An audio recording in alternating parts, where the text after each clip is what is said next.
We've anonymised this story in order to protect the identity of the survivor. Before hearing from the survivor, Savannah, not her real name, I would like to tell you a little bit more about her story. Savannah came to us when she was 30. She wanted specialised counselling, but as she had experienced childhood sexual abuse, where the perpetrator was a family friend. When Savannah disclosed the abuse to her parents, they were not at all supportive, which severely affected her relationship with them. Savannah received 14 sessions of specialised counselling in Didcot with our integrative psychotherapists. Savannah experiences anxiety and depression and shared her mental health journey with us, recounting many challenging times, including periods of extreme distress expressed by suicidal ideation, suicide attempts, and self-harm. The therapy was collaborative and looked at how Savannah cares for herself, emotional regulation, and the sense of shame she feels. She also wanted to think about reporting the sexual abuse to the police. Savannah grew in confidence as the sessions progressed. She reclaimed her power and her voice as the resilient woman she is now. She decided to give information to the police about the abuse and her perpetrator. Furthermore, she said she would like the opportunity to help others by speaking out about her experiences. I'm incredibly grateful for my counselling journey.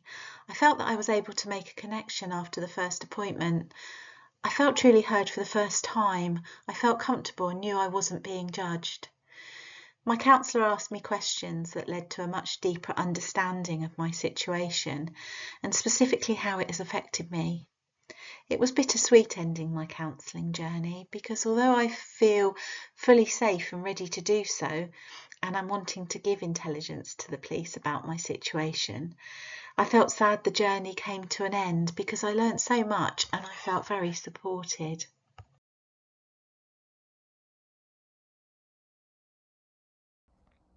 Since Powerhouse has now completed 4 years of grant giving, we have also been interested to start collating longitudinal impact.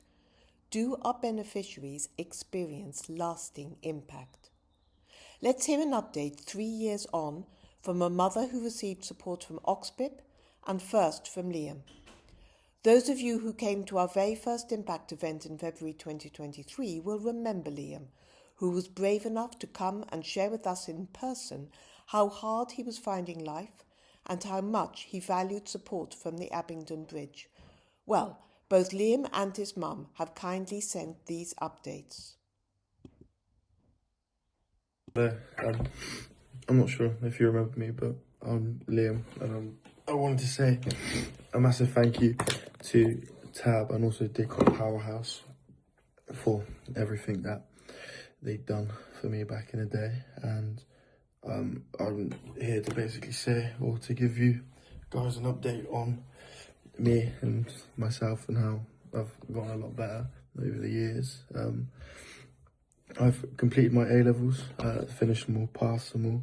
I've got into uni, I'm in my first year now, and I've also landed myself a job, but obviously none of that would have been possible from where I was back in the day without the help from Tab, and also the funding they get from Didcot Powerhouse to keep the events running that they do, to keep the spaces that they've got, because I think without that, I don't think that I would have been able to got through what I got through.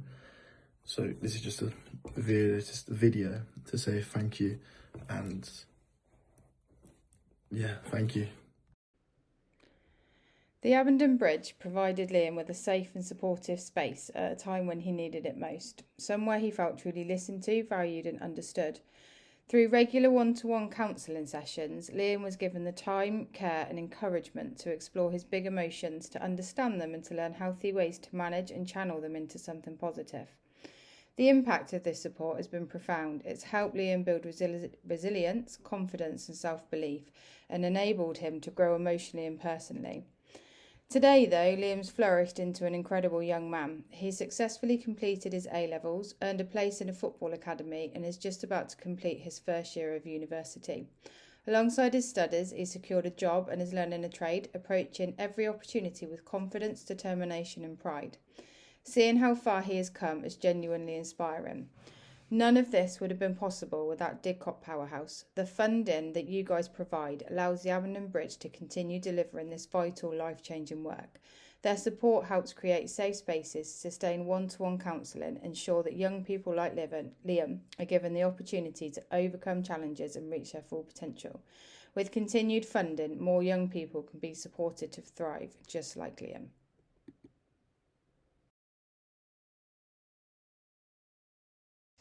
I had a difficult time in the first few months of my daughter's life. Breastfeeding didn't go smoothly. She had colic, slept badly, and wanted to be held 24/7.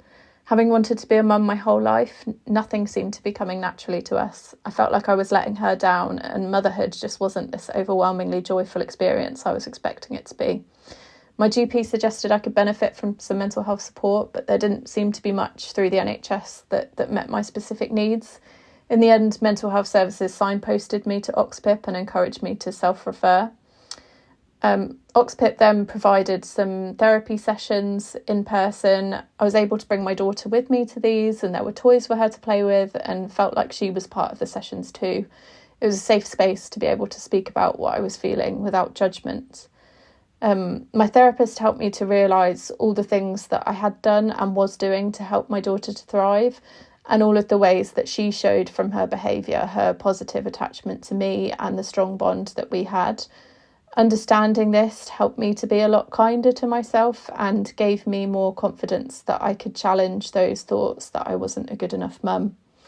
My daughter's nearly 3 now, and I think without that support, I might have continued to believe deep down that I wasn't a good enough mum, which probably would have continued to resurface had I not learnt to challenge that. To anyone who's donated to Oxpip or will do in the future, a big thank you.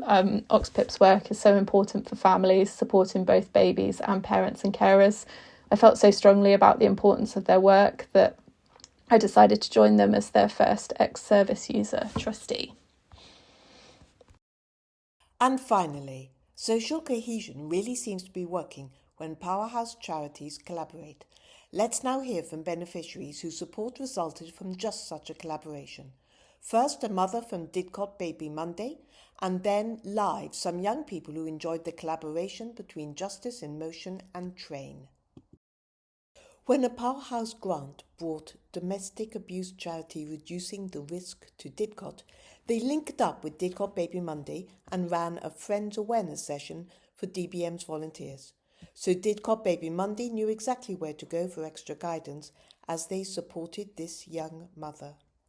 My ex-fiancé became abusive after our baby girl was born. My family have passed away, and my ex had isolated me from my friends in the area. I fled our home with my baby, and I have been so scared and lonely. Didcot Baby Monday has given me support and a safe place where I can feel normal again. I'm not ready to tell any of the parents there about what I've been through, but just seeing my daughter interacting and playing with the other babies makes me so happy. I feel like I'm starting to be a proper mum and giving her the life she deserves, rather than just trying to protect her and survive.